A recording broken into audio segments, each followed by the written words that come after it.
Today on The Frequency, we're still talking about the 50th anniversary of hip hop, and my special guest today did an incredible project for Ms. Magazine focusing on the women of hip hop. We're going to get into it right here on The Frequency.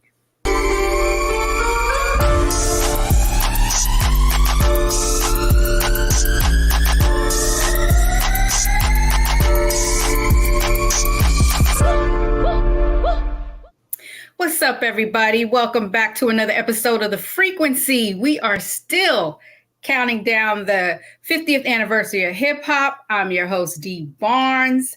You know, hip hop is my thing. I love it. And I love especially focusing in on the women. So today, my special guest she included me in this project for Ms. Magazine, along with other women for the 50th anniversary of hip hop. So I want to bring on my special guest, Professor Janelle Hobson, who is the department chair and professor of women's gender sexuality studies at the University of Albany. Welcome, Professor. Hello, Dee. Thanks for having me. No, thank you for coming on. I've been really wanting to talk to you, get this moment with you. It's my turn now to ask you questions. Okay. Because when you approached me about doing, the article for Ms. Magazine, I was truly honored because during this time, 50th anniversary of hip hop, there's not enough focus on women. And I love that you came in, swooped in and, created this piece. So let's just get right into it. I want to talk about that first and then definitely go into your background and how you, got here. But my first question, though, when did you fall in love with hip hop? Okay, well, I think I'm like many in my generation, we grew up with hip hop. I remember when Rapper's Delight came out. I also remember being able to watch music videos, both in terms of BET and MTV. And so I've always been there in high school. Actually, let me back up because obviously since junior high, I've been listening to the music in New York City, growing up in the Bronx. Of course, I think I have a kind of affiliation with hip hop just because like hip hop, I came from the Bronx, like hip hop. I lived on Cedric Avenue. Wow. So, you did. Yeah, absolutely. So those are my origins, just like hip hop. Obviously, I have moved beyond, since my early beginnings, but and have been able to travel the world, travel globally, like hip hop. So I definitely have that affinity for it. I remember in junior high with all my friends always listening to it, listening to some of those bootleg. Mm-hmm. Right. The tape, the cassettes, definitely. Absolutely. Or even being able to tune into some of those radio stations, especially, the forbidden stations where they were really playing the kind of uncut, raw, unedited version of real street music. Right. Stuff that they didn't have on the mainstream. Like, mostly those were the college radio stations. Yes. Yeah. Yes, absolutely. And also remembering, so 7th grade, I had a memory of everybody was into Dougie Fresh's Slick Rick's, the show. And so when Salt and Pepper came out with the Showstopper, it's like as young women, we felt we had a moment. Right. Yeah. So, and then at Brooklyn Tech, I then, because I did go to high school at Brooklyn Tech, I remember being there when Spike Lee had posted flyers all over our high school, asking us to show up for the Public Enemy Fight the Power music video. Oh my God, were you in that video? Were you in the crowd? Not in that video. Oh. But I saw all my friends to work. Okay, that's historic right there. Wow. That is historic. So yeah, that's my upbringing. I've been in it. Right. Mm-hmm. Okay, so I want to talk about the Ms. Magazine product, but now you have me thinking about when did you know that you wanted to teach? Because I'm hearing about you and being in the community and going to events. When did you know you wanted to work with people and teach? I think I've always had an a love affair with teaching. I've had people in my family, like I have aunts and cousins who are teachers. Mm-hmm. So that was never off limits for me. Even though my own mother is a nurse, it's interesting.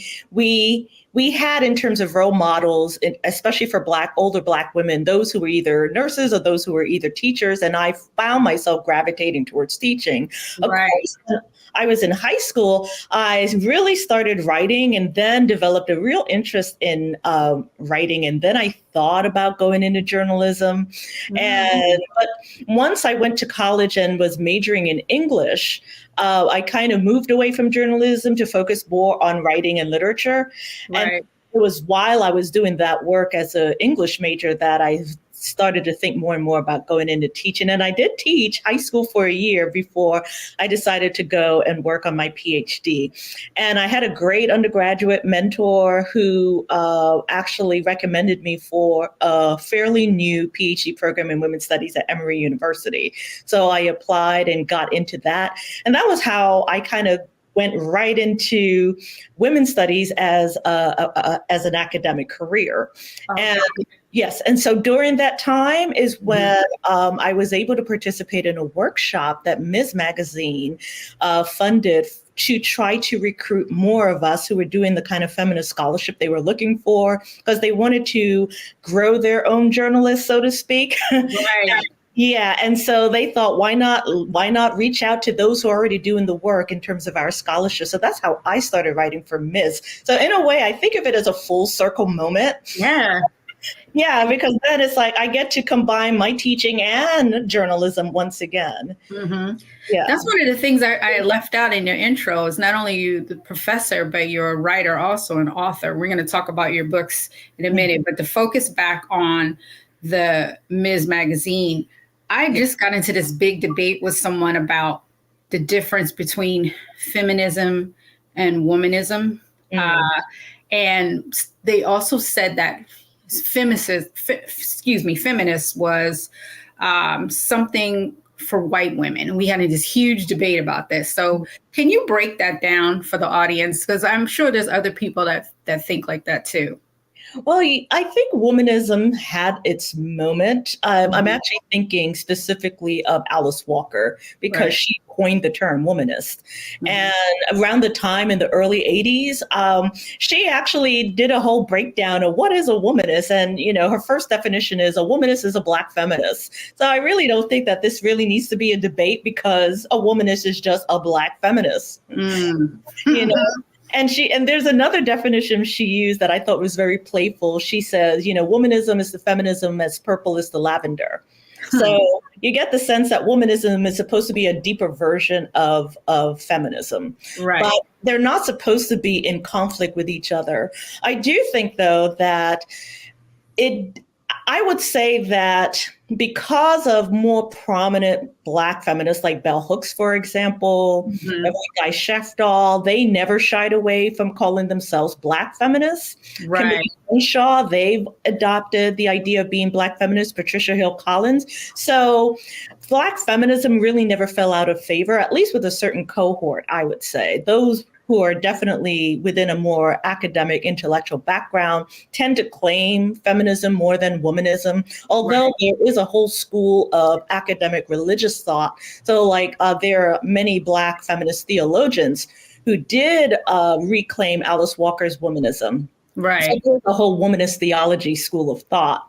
So that's where I see womanism thriving, really, in that context. The whole debate we got into is they were saying that feminism is, something that white women made up. And as if Black women couldn't, partake in that, or as if Black women weren't feminists themselves. Yeah.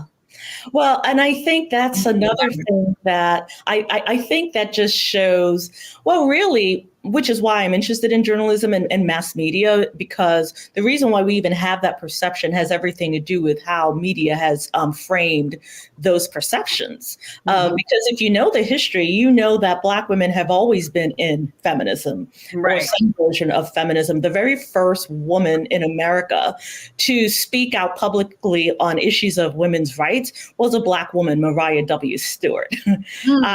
Yes, it is our experiences specifically as enslaved women that also, I think, urge white women in particular who were interested in women's rights to actually think about women's rights through the lens of slavery. Right.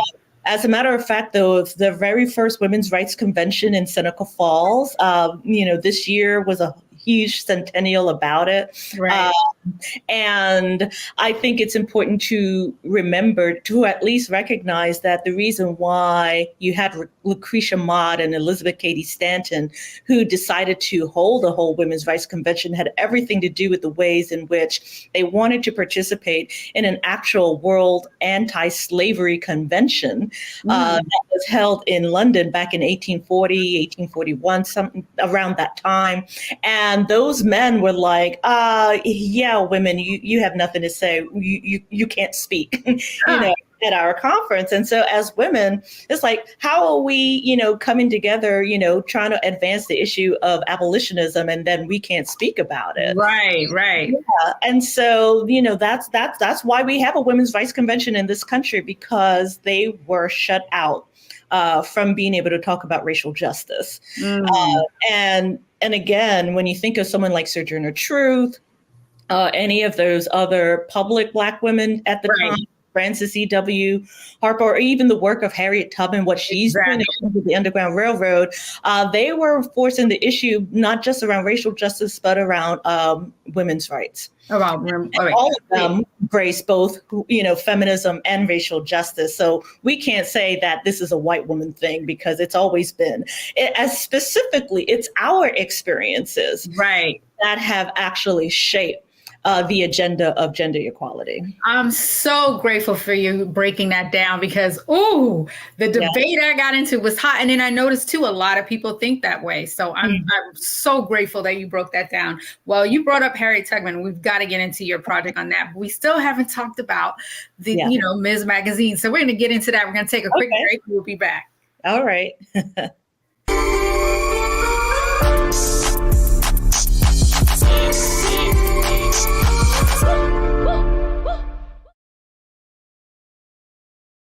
Check this out. Joe Biden and Kamala Harris are investing a record $7 billion into HBCUs. Billions for campus improvements, grants, and debt relief. Billions more for HBCUs. Endless possibilities for us. Black Star Network is here. Oh, no punch! I'm real revolutionary right now. Thank you for being the voice of Black America. All momentum we have now, we have to keep this going. The video looks phenomenal. See, there's a difference between Black Star Network and Black-owned media and something like CNN. You can't be Black-owned media and be scared. It's time to be smart. Bring your eyeballs home. You dig? Hatred on the streets, a horrific scene, a white nationalist rally that descended into deadly violence. White people are losing their damn minds. An angry pro-Trump mob storms the U.S. Capitol. We're about to see the rise of what I call white minority resistance. We have seen white folks in this country who simply cannot tolerate Black folks voting. I think what we're seeing is the inevitable result of violent denial. This is part of American history. Every time that people of color have made progress, whether real or symbolic, there has been what Carol Anderson at Emory University calls white rage as a backlash. This is the rise of the Proud Boys and the Boogaloo Boys. America, there's going to be more of this. Here's all the Proud Boys, guys. This country is getting increasingly racist in its behaviors and its attitudes because of the fear of white people. The fear that they're taking our jobs, they're taking our resources, they're taking our women. This is white fear.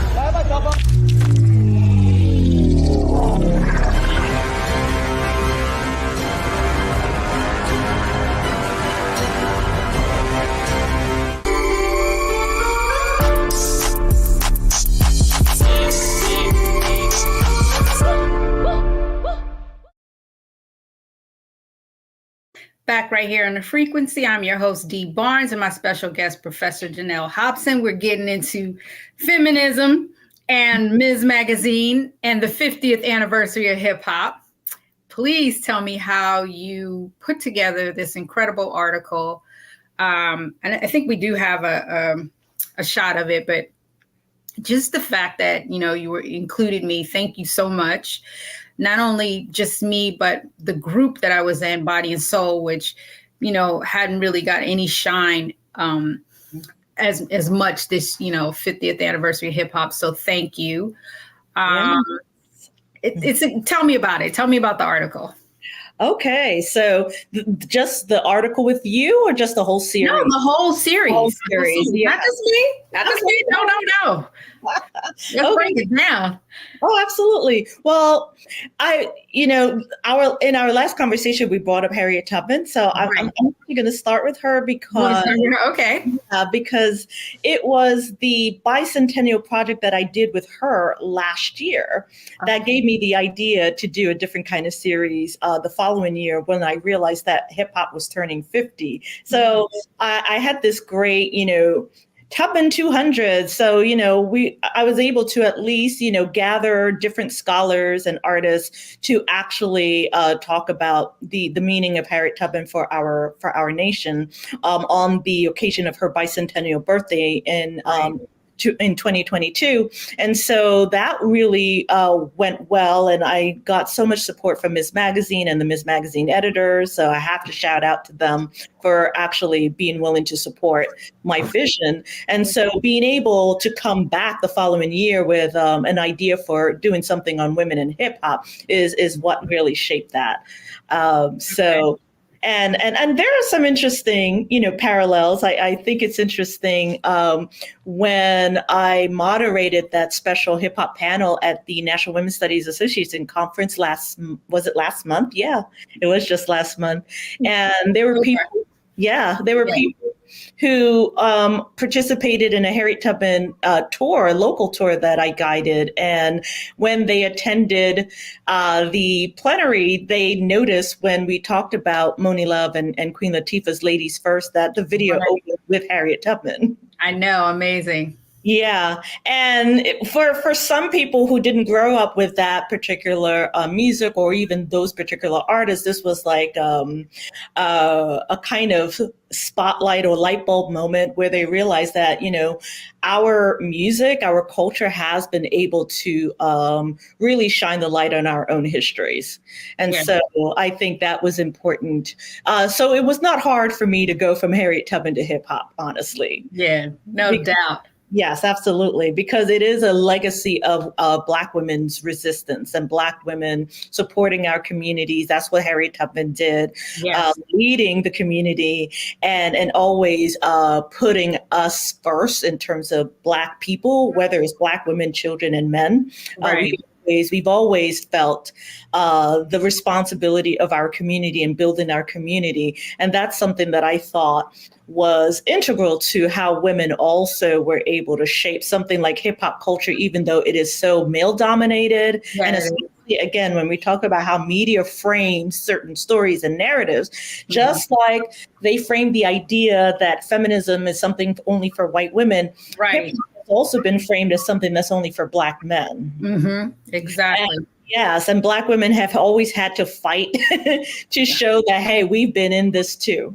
No doubt. I mean, I remember back in the day, just the original matriarchs, and I always bring them up because people forget. They always think about, the founding fathers of hip hop, and they remembered them, but they don't, remember that there were women right out there too, at the same time back in the day. So I love that. I love that you pulled that history into it, and also the article really covered the struggles that women have within, the industry. Yes. I thought that was really important. I mean, what I liked about our interview, Dee, because I liked how you reminded me that, even the founding of hip hop, we were there in terms of the women. When you mentioned DJ Kool Herc and his sister Cindy Campbell, who sent out the invitations. So we created the space. Right. He was like the first promoter, basically. Yeah, absolutely. We created the first. So we're the first promoters, and quite literally with Sylvia Robinson, the first producers in terms of getting the music out there commercially. Record label. Yes, she had her own label where she had and actually, fun fact, I lived in Teaneck, New Jersey, which was close to Inglewood, which is where I think the offices were of Sugar Hill, and I would try to get up there, and I actually got some free records from there. Yes, twice. Yeah.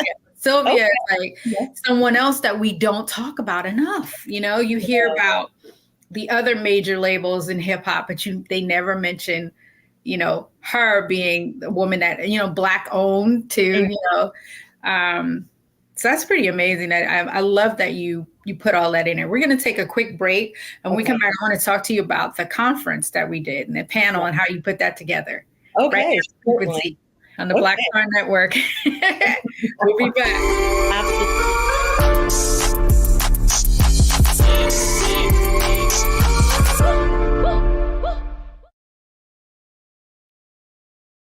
You heard why we're marching, and it's really a launch.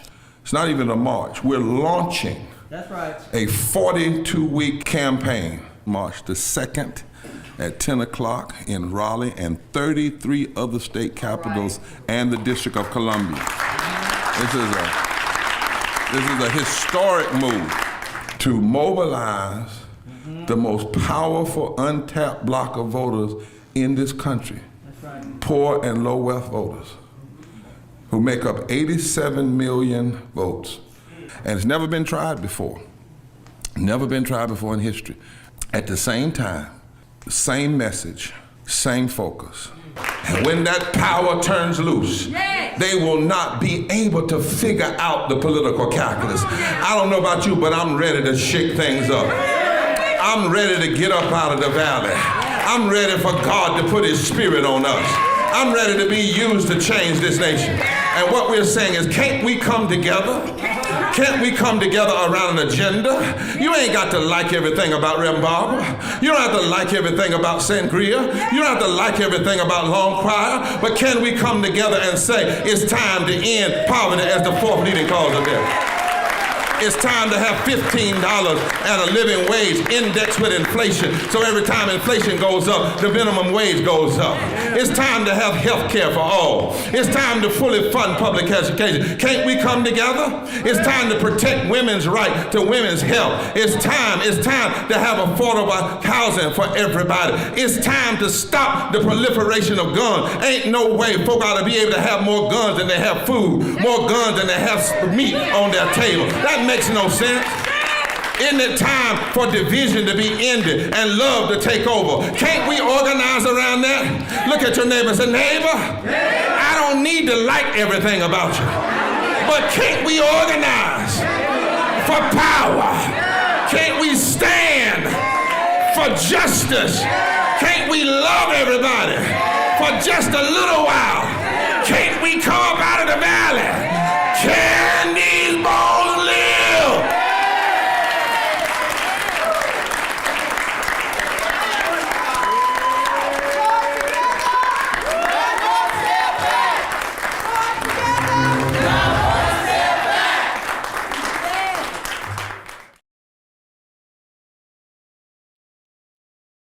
When you talk about blackness and what happens in black culture, we're about covering these things that matter to us, speaking to our issues and concerns. This is a genuine people-powered movement. There's a lot of stuff that we're not getting. You get it, and you spread the word. We wish to plead our own cause. Too long have others spoken for us. We cannot tell our own story if we can't pay for it. This is about covering us. Invest in black-owned media. Your dollars matter. We don't have to keep asking them to cover our stuff. So please support us in what we do, folks. We want to hit 2,000 people, $50 this month, raise $100,000. We're behind 100,000, so we want to hit that. Y'all money makes this possible.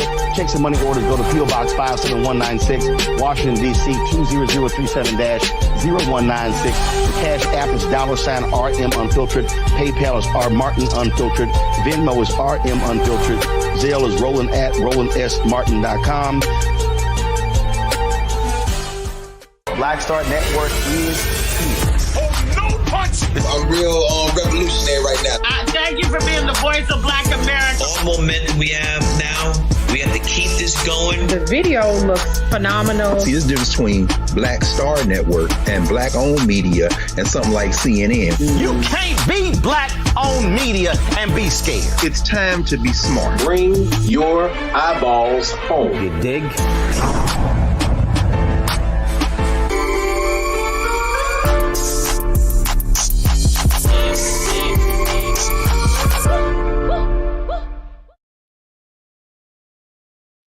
Welcome back to The Frequency. I'm your host, Dee Barnes, and my special guest, Professor Janelle Hobson. We are getting into the 50th anniversary of hip hop and, the contributions from women. Let me bring my guest back in here. Professor, good to see you again. Over the break, right before the break, actually, we were talking about the National Women's Study Association. And that was a conference that you invited me to for your panel, which was on women in hip hop.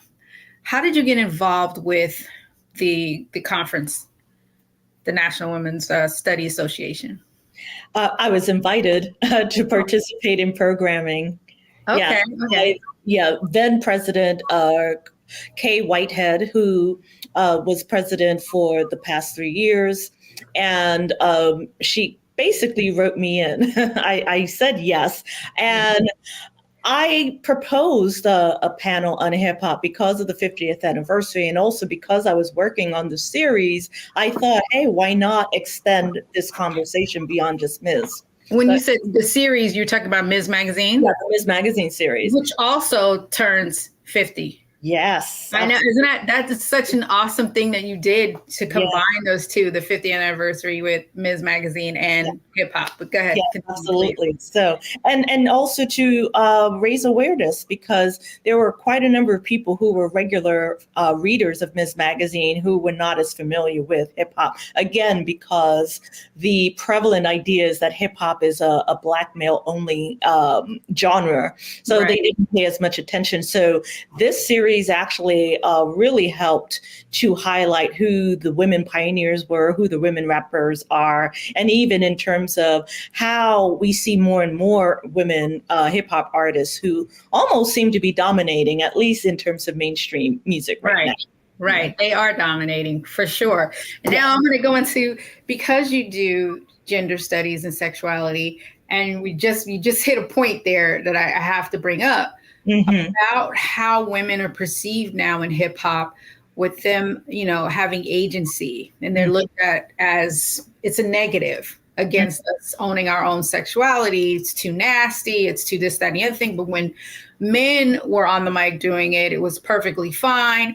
And that's because they were controlling the narrative. But now that women want to take the control back, there seems to be so much backlash and pushback, but not just within the industry itself, but publicly too, from the different generations that, different people have had on. They said, well, it's not, they don't approve of it. They think it's too much. And then at the same time, I feel that we should be free to express ourselves and own our sexuality. So where do you see in that? I know it's like, I have the perfect person to ask that question to, so please. Yes. So I think issues of agency, I think we have to talk about, not just in terms of personal choices, but also within like systems. Who benefits from this, right? Right. So on the one hand, yes, it's great to see, someone, let's take Meg Thee Stallion, for example, seeing her own her sexuality, being as, sexual as she wants to be. There is something that's really refreshing and appealing about that. And especially when she herself is very cognizant of the ways in which she has been criticized for being too sexual or being hypersexual, right?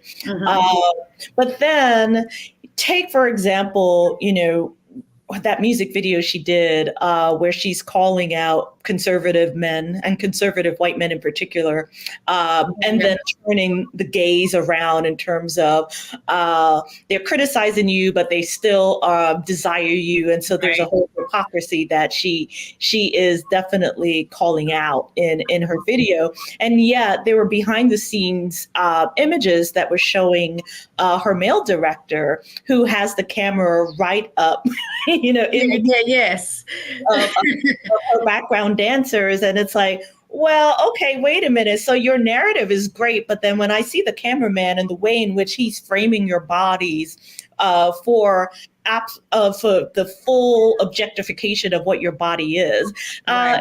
There's a system that's in place that creates ways that we consume women's bodies and Black women's bodies in particular. So we can't just talk about sexual agency without also talking about how do these images also perpetuate certain systems of power that are already in place. And stereotypes too, like you were saying. Absolutely. And this is not a new conversation, obviously.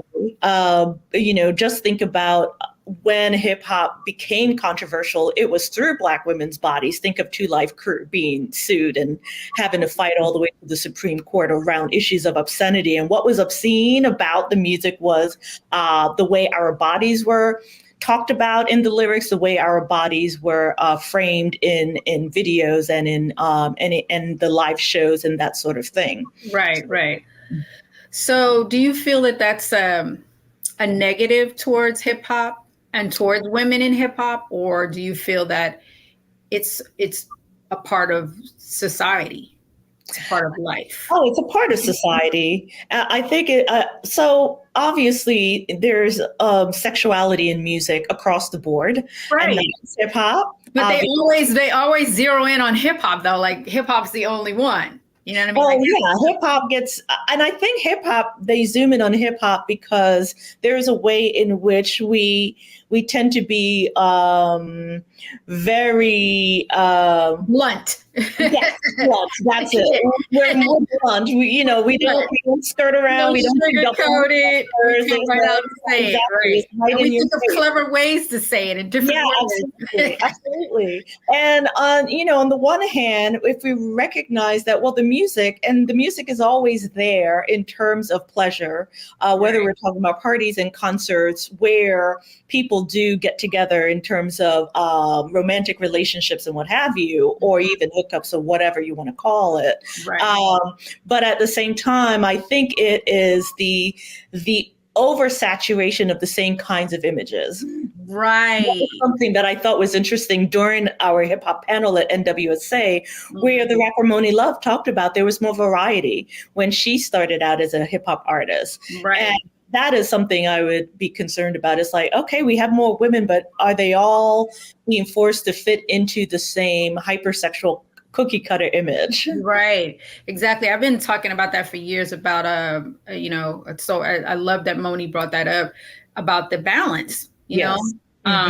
She framed it perfectly when saying like everybody's shooting for the same basket because that's where the attention is right now. That's where the money is. So it pretty much is everyone doing the same thing, but there's so many other different voices out there that are not getting heard. And I don't know. It's just something that bothers me a lot too. I don't understand why that balance is not there. Like we're not hearing the other women bringing up, different, skill sets and topics, you know what I mean? Music wise, but we're only getting the same thing. Same with the men though, for the longest we were getting just, violence on top of violence on top of violence. Those are the things that gets attention, right? They're the extremes. And so we tend to focus on the extremes. So those who are doing something more politically conscious don't get the same attention.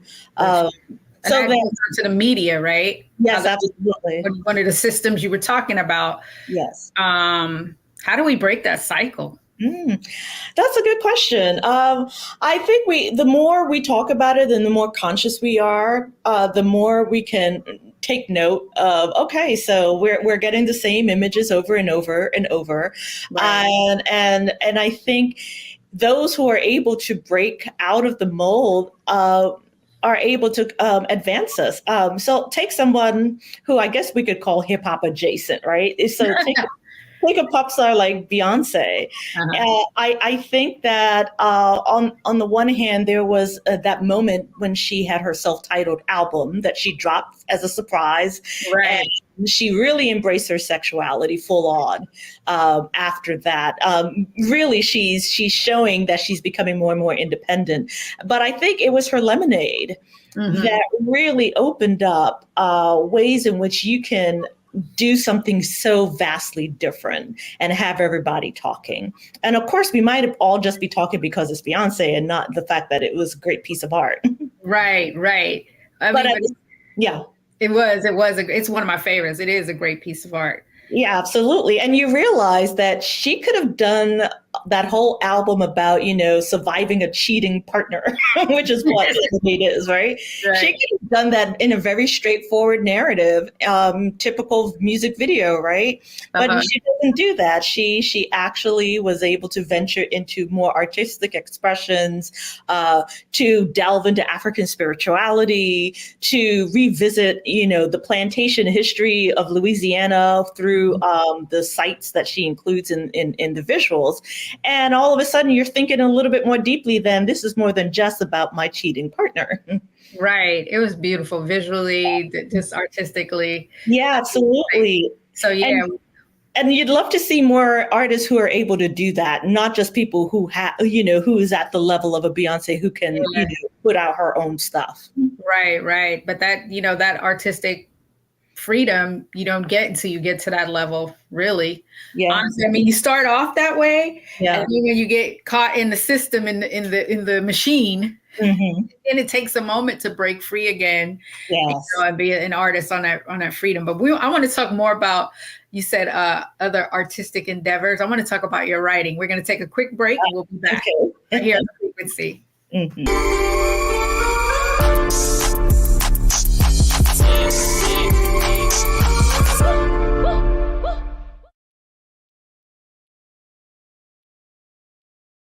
Check this out.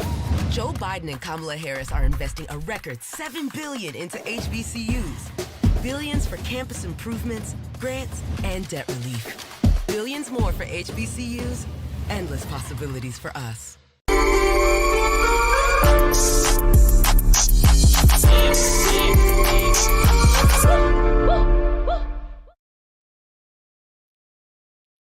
Back right here on The Frequency. I'm your host, Dee Barnes, and my guest, Professor Janelle Hobson. Let's bring you back in. We left off about creative endeavors, and one of the things I didn't know, I knew you were writing, of course, and you were thinking about journalism, but you actually have several books out. Are these self-published? No, these are not. These are actually more academic books that I wrote. Yes, and these titles, I don't know. These titles are really, they're academic. Let's get into it. Yeah, they're works of nonfiction. The first book that I wrote, Venus in the Dark, Blackness and Beauty in Popular Culture, that was based on my dissertation back in the day. So that was one. And then my second book, Body as Evidence, Mediating Race, Globalized and Gender. That's also a continuation of the same issues, but looking at it from a global perspective. And then my most recent book was When God Lost Her Tongue. I love that title. Thank you. That one explores what the Black feminist imagination means when we encounter histories.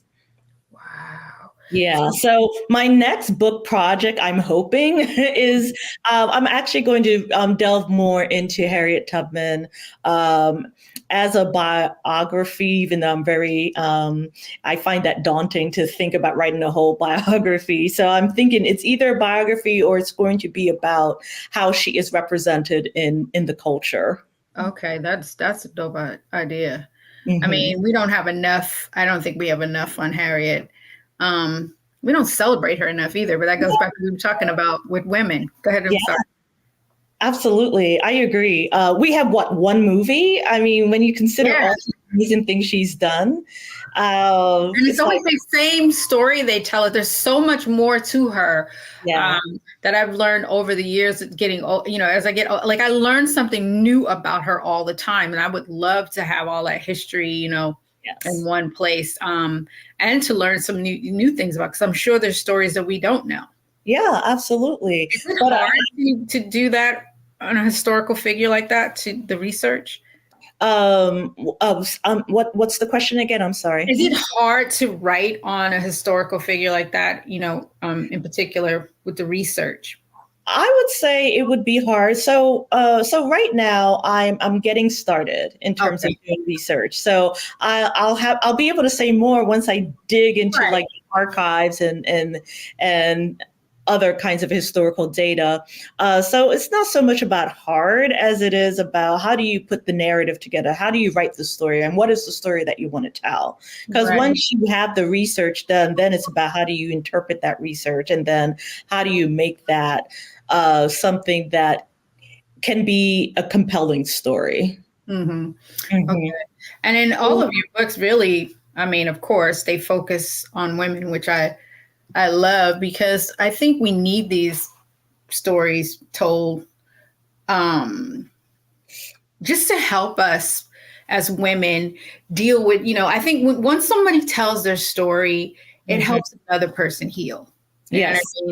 They don't feel so much alone. Yes. And this is something we were discussing also when you wanted to talk about the Survivors Act, the Adult Survivors Act. Yes. That is amazing. And I think it's equally amazing that someone like, for example, Drew Dixon, who was also included in my series and who actually was the one who recommended you, Dee, to include in my lineup. Thank you, Drew. She's amazing. She's always looking out for other women. You know what I mean? Like she really, really practices what she preaches. And I love and admire that about her.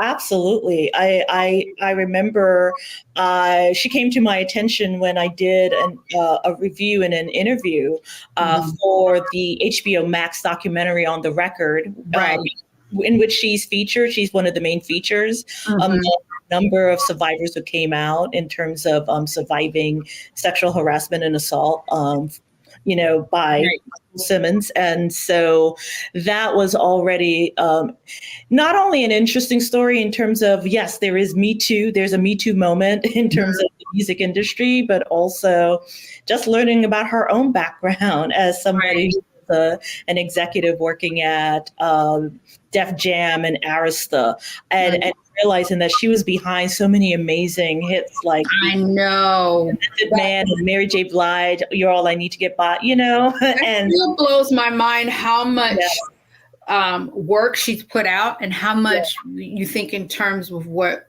we lost because of that situation. Oh, absolutely. Yeah. Yes. Think about how old was she? She was like early 20s when she was doing it. She was a baby, you know what I mean? But most of the women, when you look back on the situations that happened within the industry, most of the women were young. Like, I believe it was it Joan Morgan that said that no one has left unscathed in the music industry. Like, there's a story for every woman within the industry. And I'm sure there are for men too, but they have a different take on it. They suppress it. They don't speak on it.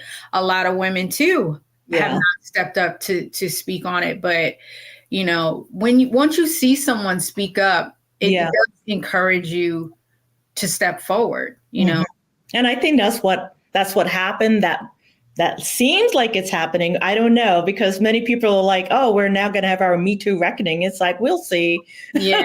Especially because, they say, the reckoning happening in hip hop, but I mean, it's really the whole music industry. Yes. It's absolutely. really, just like how the things went down with Weinstein in Hollywood, it definitely needs to be a whole reckoning in the music industry, because it's not just hip hop. No. You know what I mean? But there are a lot of situations within hip hop in particular that have happened negative, including, my situation with the incident with Dr. Dre and being physically assaulted. And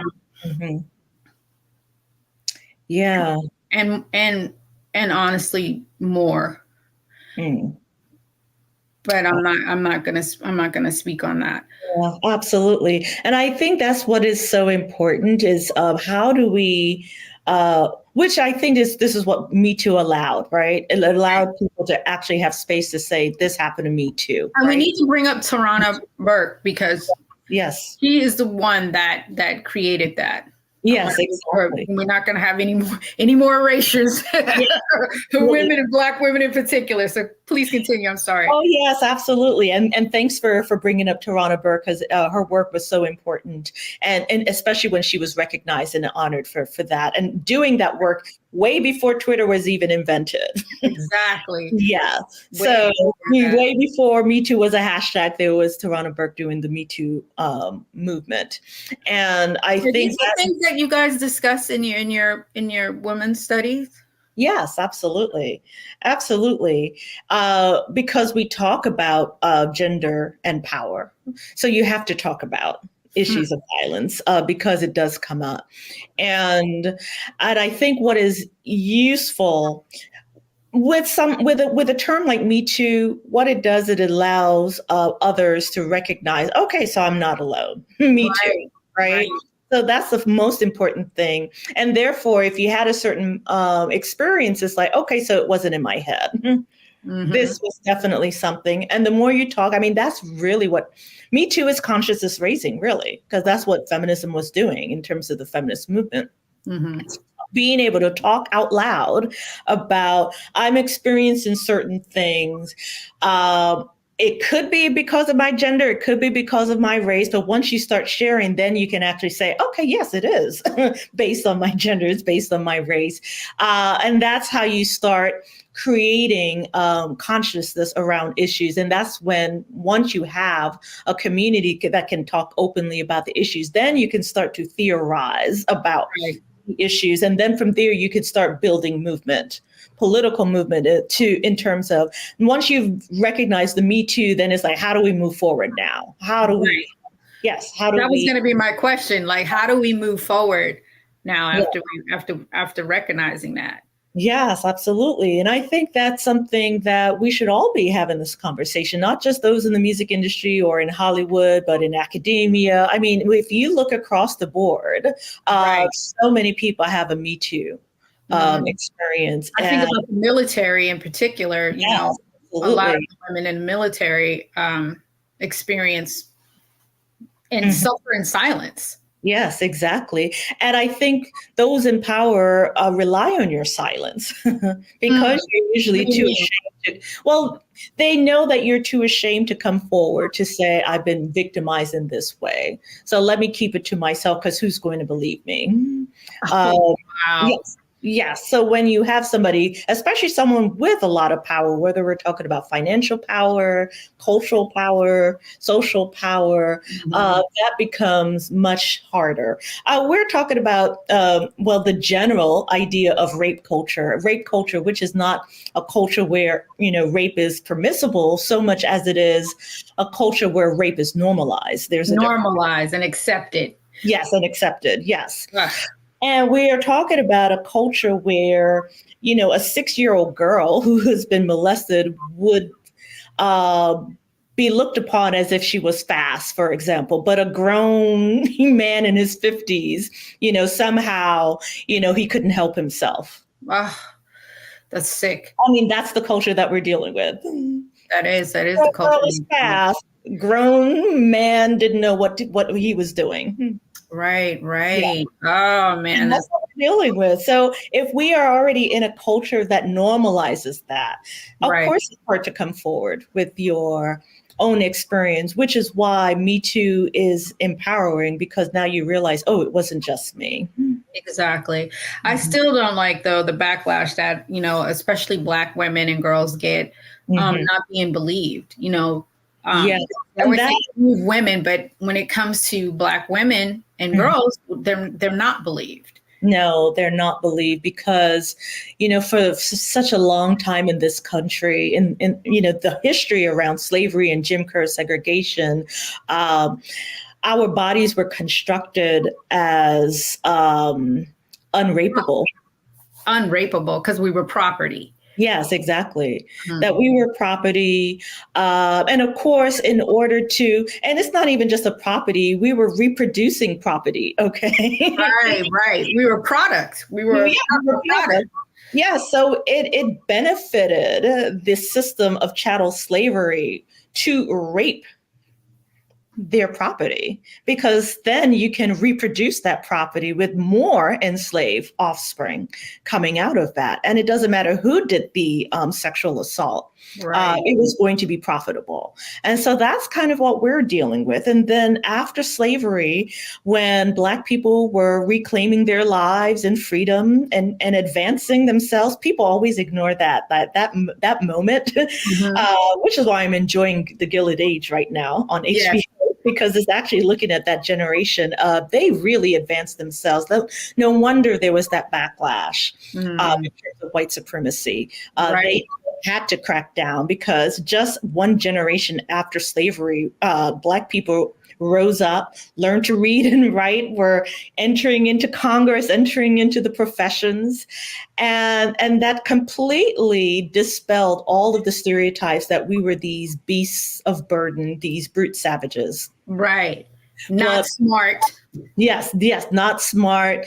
We're just, only focused on our bestial urges, which is where hypersexuality, the myth of hypersexuality comes from, whether it's the Black man who's raping white women uncontrollably or Black women who are so lascivious that you don't need to rape them. That's what comes out of that particular moment. So Jim Crow segregation, if you ever think about the case of Recy Taylor, for example, I think she's known, and her story was recorded in Danielle McGuire's book, At the Dark End of the Street. And Oprah Winfrey talked about her in her lifetime acceptance speech during the Me Too moment at the Golden Globes. And I think her story is a reminder that during Jim Crow, that rape and sexual violence was part of terrorism, the terrorism that was being used to keep the racial apartheid in place. Right. Man, the things that women go through in this country. I mean, this is why we need the gender studies. Yeah, absolutely. And to know that history and to not be surprised by it, and to think about these are the ways that we've been oppressed. These are the ways that we've been able to change and resist that. And these are the ways that we can move forward. Right. Because that, so that's what I find amazing is, like, despite all of those awful atrocities, we still were able to advance. We survived, and now we're thriving, and let's try to keep that going, because the backlash is still there. We definitely see there's more violence. There's definitely rape. Rape has not gone away. Yeah. And rape specifically is a tool of power and control, not desire, because that's another myth that is always perpetuated, that this is about, I couldn't control myself. I just had all this desire for whoever. It's like, no, you had power. And so I think it needs to be taught more in school, especially, the younger generations. I mean, they're debating now and just teaching basic history, that's being suppressed, and books are being banned. And, we really need to teach this and, try to break some of this cycle. Oh, absolutely. Yeah, exactly. Right. Listen, we're going to take a quick break. When we come back, I want to know what's going on in the future for you. What's next? Right here on The Frequency on the Black Star Network.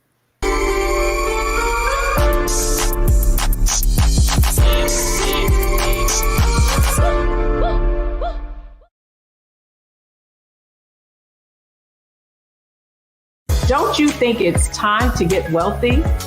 I'm Deborah Owens, America's Wealth Coach, and my new show on the Black Star Network focuses on the things your financial advisor or bank isn't telling you. So watch Get Wealthy on the Black Star Network.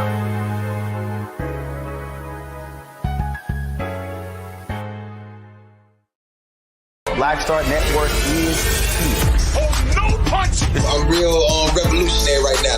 Thank you for being the voice of Black America. All momentum we have now, we have to keep this this going. The video looks phenomenal. See, there's a difference between Black Star Network and Black-owned media and something like CNN. You can't be Black-owned media and be scared. It's time to be smart. Bring your eyeballs home. You dig? When you talk about blackness and what happens in Black culture, we're about covering these things that matter to us, speaking to our issues and concerns. This is a genuine people-powered movement. There's a lot of stuff that we're not getting. You get it, and you spread the word. We wish to plead our own cause. Too long have others spoken for us. We cannot tell our own story if we can't pay for it. This is about covering us. Invest in Black-owned media. Your dollars matter. We don't have to keep asking them to cover our stuff. So please support us in what we do, folks. We want to hit 2,000 people, $50 this month, raise $100,000. We're behind 100,000, so we want to hit that. Y'all money makes this possible. Check some money orders. Go to P.O. Box 57196, Washington, D.C. 20037-0196. The Cash App is $RM Unfiltered. PayPal is R Martin Unfiltered. Venmo is RM Unfiltered. Zelle is Roland at RolandSMartin.com.